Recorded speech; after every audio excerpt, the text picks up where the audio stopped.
Hey everybody, Jared with Second Life Design. I want to do another vlog style video talking about how I started with lumber milling, or why I got into lumber milling.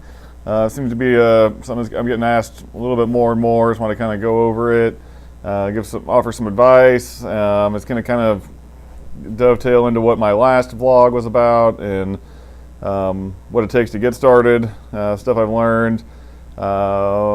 We'll just kind of see where it goes. So I think any woodworker is the natural progression of it. You start out making smaller things, picture frames or little jewelry boxes or something. You go to a big box store and buying S4S lumber that's already been surfaced, completely all squared, everything ready to go. It's expensive, but you start out, you don't really care. I'm just doing a couple small things, and doesn't cost isn't a big thing. Well, you get into bigger projects, and then you're like, well, this is, you start getting more and more of it, and you realize how expensive that S4S material is. And then, well, maybe if I get a planer and a joiner, then I can go buy some rough cut stuff for half the cost, and then I'll be able to save that money on the material. Well, then the natural progression of that is, well, I just want to start buying slabs, not even rough cut boards. Then I'll just cut those down, and that's kind of what happened to me. I wanted to do I wanted to do a 2-board slab table. I had done a coffee table, and it was really cool, and I liked it, and I wanted to do more slab stuff. I went to my local wood shop and asked them how many slabs they had that were 20 inches wide. I wanted to make a 6-foot table that was 36 inches wide. I figured if I had 2 slabs that were 20 inches wide, I'd have plenty of material to work with to get down to my 36-inch width. And they had some boards, and this is a really good wood shop, I don't want to knock them. They had some, but they didn't have a huge selection, and they didn't have a lot of them, and what they did was just like crazy expensive. I mean, it was, they were by the board foot, the board foot rate was pretty high, or they were just individually priced. They didn't even have that. They were just a little bit higher even, and just had by what their individual cost was. And the manager, the guy who was working with me, just said, like, well, what are you gonna do, make your own slabs? And he wasn't doing it to be a smartass or anything, but it was just kind of the way it came out, and I just kind of said, I think I'm going to see about that.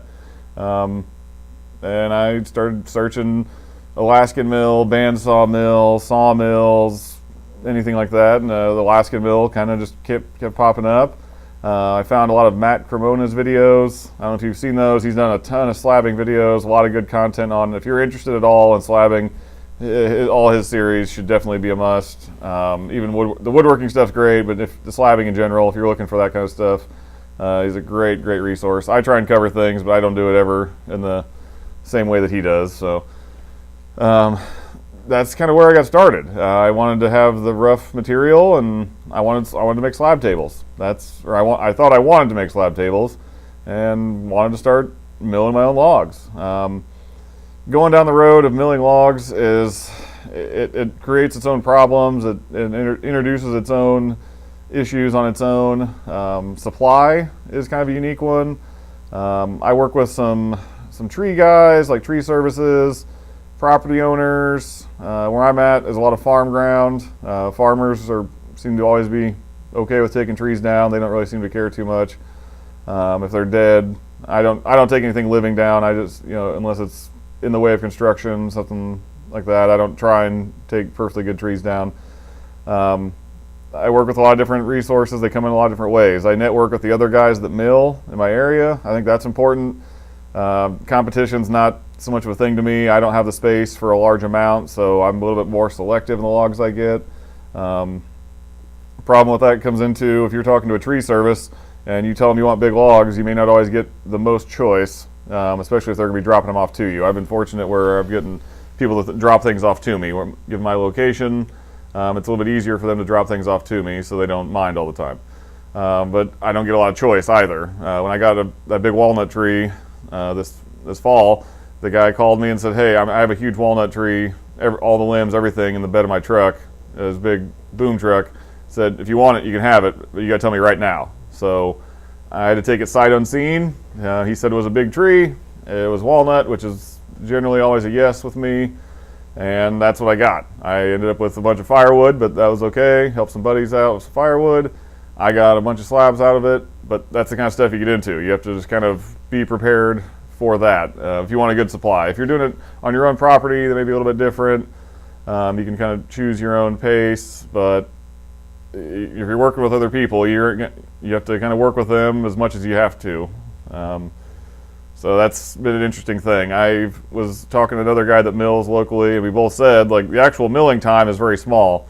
The trips to go look at things, to go check out trees, to talk to potential buyers or clients or however, all that stuff is what takes up all the time. It seems like any trip to go look at trees is always going to be two trips. One to go look at it to confirm that it's worth actually cutting, and then the second time would be the cutting it down or milling it or whatever. So there's a lot of time gets wrapped up in it. If I had known how much time it was, I would probably be thinking more. I'd be thinking harder about doing it had I known how much time was in it. I'm already invested at this point. I've already got a good supply going, but there's a lot of time gets wrapped up in going to get trees, going to look at trees, going to check them out, talk to people. And there's a lot of time gets wrapped up in that. A lot of gas gets wrapped up in that. I've made many trips to go look at something an hour and a half away, and it wasn't worth even the drive. But I didn't know that until I go, and you always have to follow up with that stuff. So that's a little bit how I got started into milling, why I got started, and where it's kind of ended up now and where I'm at. I don't know if that helps anybody. I don't know if it's going to steer anybody in the right direction, but that's kind of where I got started. It was out of a lack of resources or a want for bigger resources. My local supplier thought a 20-inch slab was really damn big. I'm at the point now where I'm not, like, if it was a 20-inch log, I would have to really think about it if I wanted it. It's just something where I've found a lot bigger supply. Most of the bandsaw mills in this area can only do 24 inches, 26 inches. I know two other guys and myself, we can all mill 48 inches plus. So that's kind of how things have gravitated, how things have gone since I've started just 2 years ago. So it's definitely an addiction. You can definitely get way into it and start thinking of all the stuff you can do, and I'm driving around, I just look and see trees all the time, and just wonder how big they would be and what they look like on the inside. And there's definitely a whole thing to trees and all that. That'll be for a different time, but that's kind of where I got started, and that's what got me into it and where I'm at now. Any questions, let me know. Send me a message on here, or leave a comment. Please comment, rate, subscribe. Follow me on Instagram at Second Life Design. You can send me a message on there.